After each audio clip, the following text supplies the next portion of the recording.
Hello, the name's Oscar. Oscar Q. Now, today I have very excellent news. Excellent news. Excellent news. The schnitzel is music to my ears.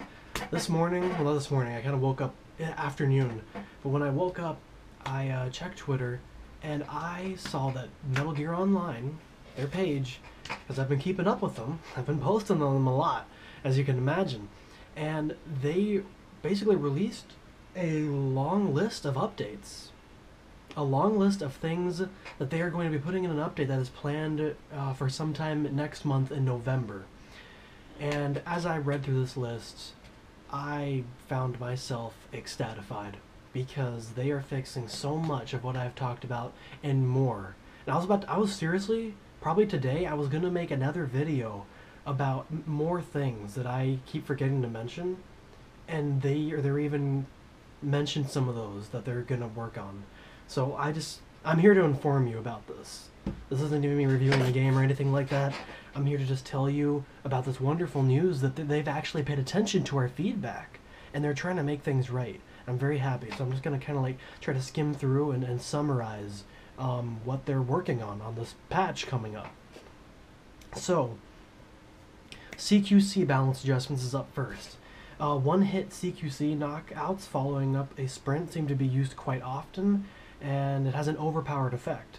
They'll be making various adjustments to encourage more strategic use of CQC. So currently, like, CQC is a one-hit, one-down thing, right? They're going to be revising the damage required to knock out an opponent in order to prevent this. Wonderful. CQC range, apparently it covers like a wide area of to left and right, which makes sense, because even if you're not facing someone, you can still kind of CQC them, even if they're like way off to your left, which is part of the reason it's so damn clunky. They're going to be narrowing the range, and they're going to be removing the CQC icon, so people don't know for sure if they can do it. They're going to have to be like, it's going to have to be more tactical in the way they're using it. Let's see. They've realized that the Infiltrator class is responsible for the vast majority of the kills, which is weird because that should be the Enforcer. But yeah, the Infiltrator. So they're going to make balance adjustments to that class. The Infiltrator class was originally intended to be stealth and have a disadvantage at direct conflict. But they've seen that is really not the case. So to remedy the issue, health and stamina, along with the damage of certain weapons, are going to be modified for that class. The other thing is, the stealth camo gives them a particular advantage over other classes. So to fix that, they're going to be increasing the recharge time for it. People are going to be able to mark them more easily when they're in camo. And if they take damage while in camo, it's going to be temporarily disabled. Which is fine. I mean, I thought the camo was kind of useless, because I still think you shouldn't be able to see someone in camo across the map, but it's not among my top concerns. It really isn't. So, let's see. They will be making an exception for the cloak and dagger thing, which is good, because, like I said, I still find it kind of useless. And in that mode, you need all the use you can get out of it. They're also talking about saving teammates. Being Fultoned by a player with the Fulton Plus level 2 ability was prohibitively difficult. So, they're going to be reducing the effectiveness of the Fulton Plus level 2 to give players a realistic chance of shooting Fultons down if we get Fultons like that. Because I don't know if it's happened to you guys, but it's happened to me, where if someone will put a Fulton on you, you'll fly up in a matter of like 2 seconds. Or less. The Infiltrator class was not intended to use heavy firepower, but access to certain weapons upset this balance. So they're going to be taking away access from certain weapons, like launchers and machine guns will no longer be usable by Infiltrators. Shotguns will be made exclusive to Infiltrators, which makes sense. Alright? Oh my god, I love this one, the E-Locator. I was definitely going to talk about this one a lot in my next video. They're being made exclusive to the Scout class, which is my class. I've played nothing but Scout so far. which is great. It makes sense because they're scouts. Their operators are the ones supposed to mark people, not everybody else. So that's good. Okay, next thing, Scout class adjustments for the Scout class itself. The Scout was originally intended to be a long-range support specialist. Its support abilities, such as marking, were not especially different compared to other classes, because all classes can mark exactly the same, which I was also going to talk about. I'm so happy! As such, the Scout class will be adjusted to mark enemies with the scope and binoculars significantly faster than other classes. Because all classes were able to equip the E-Locator, the Scout class support capabilities were relatively diminished.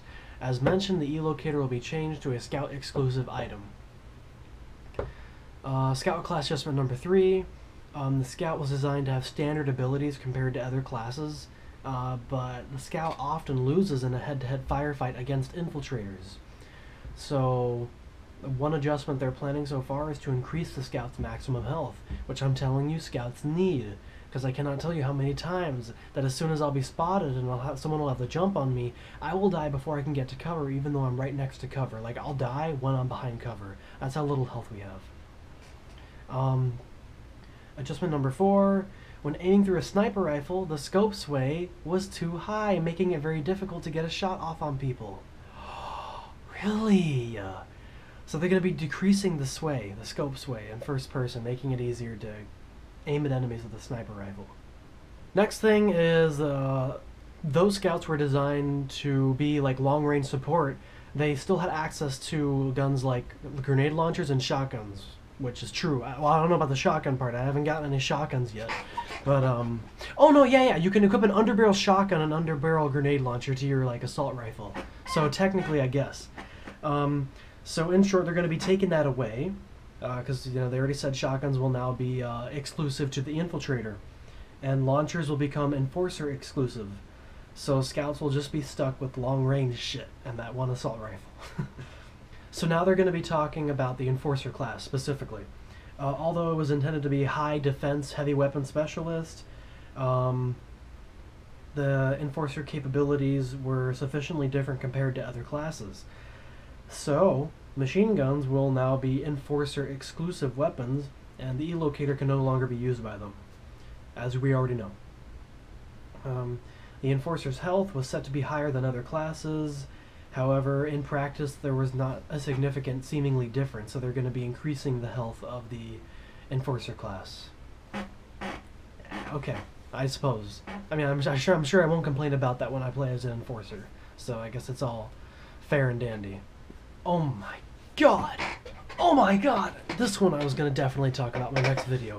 That one smoke grenade launcher thing, the Izando RGL 220, they mention it. It said it was quite overpowered in the non-lethal offensive capability of the Enforcer class. Why does the Enforcer class have that? Shouldn't that be something for, like, the Infiltrator? Or maybe even the Scout, because that's a long-range-ass weapon. People are putting people to sleep instantly from way far away as soon as you're seen, and they get like a 3-burst shot at it. Like, toom, toom, toom, and they can like put a whole team to sleep with no effort. So yeah, they're going to be reducing the firing speed of that, the number of rounds, and the damage. Machine gun recoil for the Enforcer was extremely high, making it difficult to get enemies. So they're going to be decreasing the recoil, and handling will be improved to the machine guns. And I guess I rarely see people using machine guns, sort of, so maybe that works out too. The next thing, which is fantastic, the damage dealt to mechanical targets such as the walker gear will be increased, so machine guns will be effective as anti-mecha weapons. D-walker overpoweredness. I talked about that already. Next thing are buddy adjustments, which is interesting. This is a minor complaint of mine. It was very minor. That's why I never even bothered mentioning it. There were many situations where the buddy link action would fail to succeed. In order to improve this, the link action speed will be increased, and it will succeed regardless of the direction your characters are facing. So you won't be facing each other for it to work. Because the buddy gauge does not reset between rounds, this leads to strategical differences between rounds. So basically they're going to be resetting the buddy gauge between rounds. So If you have it full one round, it's not going to be full the next round. You got to refill it. Okay, support weapon adjustments. Due to the high carry capacity of the E-Locator, Stun Grenade, and Sleep Grenade, these support weapons would oftenly be spammed. As we all well know, they will reduce the carry capacity of these support weapons. Fantastic. Support weapon adjustments too. Because only one C-box could be carried at a time, the C-box was not used very frequently. So they're going to increase the carry capacity of that to 2. As a result, each player will now be able to plant another cardboard box in the map.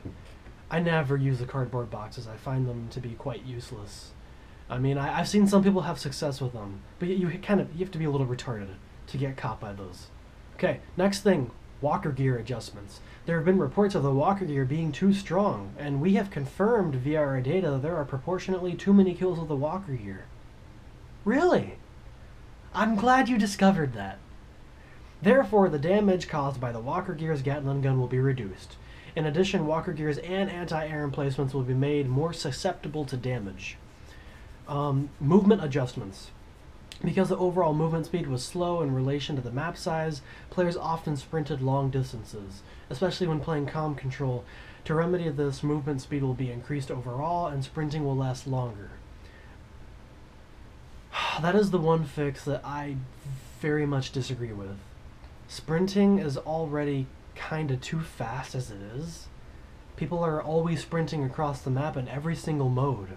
I don't think that should be made more possible with more speed and more stamina. I disagree with that one. That's why rush mode exists. Okay? That's why rush mode. If the map is too big, causes people to be running around, rush mode is there, and I hate rush mode because it's so damn quick. The spawn points are right in front of each other. But we do not need to let people run faster. I disagree with that. Next thing is mobility will also be rebalanced so that even D ranks will be able to get to their destinations faster. No. Cloak and Dagger adjustments. In Cloak and Dagger, when a team has only one player left and that player is stunned, the game does not end. In this upcoming patch, when all players from a team are knocked out or sleeping, the match will end and the stunned/slept team will lose. Okay, that's cool. I didn't know that to begin with, but that's a good fix. It makes sense. Empty magazine adjustments. The empty magazine should be confusing enemies when thrown, but the enemy can see the trajectory revealing the thrower. The trajectory of magazines will now be invisible to the enemy, and the noise radius of the magazine will be larger. I've never used the magazine, ever. I kind of see that as a useless addition to weight. But okay, good. Maybe it'll be worth using now. Spawn screen adjustments. The game often begins while players are still selecting a loadout due to the 10-second spawn time. Yes! Yes, I always forgot to mention that. Always. But that was the first issue I had with the game. Trying to think about, okay, this map, what class should I use? Oh, suddenly I'm spawning! It's ridiculous how quick you spawn in. So the duration of the spawn screen will be extended from 10 seconds to 15 seconds, reducing cases where players spawn while selecting a loadout. Fulton adjustments. When faulting an enemy, sometimes players from the same team would shoot the Fulton balloon or kill the enemy. Yes. It never happened to me personally, but I saw other players do it to my teammates all the time, or I'll see it done on an enemy team. I can tell that's extremely frustrating and annoying. So now not letting that happen anymore. If you're on the same team with someone, you will not be able to affect the Fulton progress. Good. Because, I mean, if someone earns the opportunity to get a Fulton and they Fulton the dude, come on, that's a pain in the ass to have someone screw it up for you. Select match filter. When selecting a match, filters must be set manually each time. And that's tedious. It's true. So they're now going to be... The select match can now be saved. Your filters will be saved if you want. Auto match 1. Sometimes it's difficult to find a match with players of similar levels. Kinda true. Yes, just true. The system searches based on the level of one character being used at the point of the search. We are adjusting this so that the game matching is based on the highest level the player has achieved on any character in possession. Makes sense. Number 2, there have also been reports that once a character has ascended, it can become harder to find a match for some players. I haven't ascended yet, so I wouldn't know, but that's good for them. The standard level of matchmaking for players that have ascended will be set to 37, making it easier to find a match to that player's skill. And that's it. That was the last change that they mentioned last night, which is good. Very good. I'm so happy. They're fixing almost all the main problems that... I'm so happy. I was so happy when I was reading it. And I feel like I have contributed my part. I did my part in getting these fixes done. Because, you know, I was at these videos. I kept playing the game. I did not give up on it. I did not give up on it. I kept playing it. I got through these issues. I discovered more issues. And I kept talking about them and writing them down. You want to see my lists for the next video I was going to make? This whole bottom section right here were all the things I was going to talk about. And I was going to also suggest fixes. Now I don't have to. That planning became irrelevant, and I'm happy it did. So thank you, Konami. Thank you, Metal Gear Online, for this good first step into trying to make things right with the online portion of the game. So appreciative. And again, thank you to everyone who has supported me, giving me views and likes and comments. I've really enjoyed talking with you guys in the comment section of the video, discussing the problems of the game. Some of you brought up problems that I wasn't even thinking about or kept forgetting to mention. I thank you for that. And it's been great. Hey, and I will be back after this patch comes out next month to just make sure things are on a good note. And I'm sure, you know, I'm sure things won't be perfect. It's unlikely that things will be even near perfect. But this is a great first step, and we'll see how things go. I'm not giving up on this game. Oscar Q, out.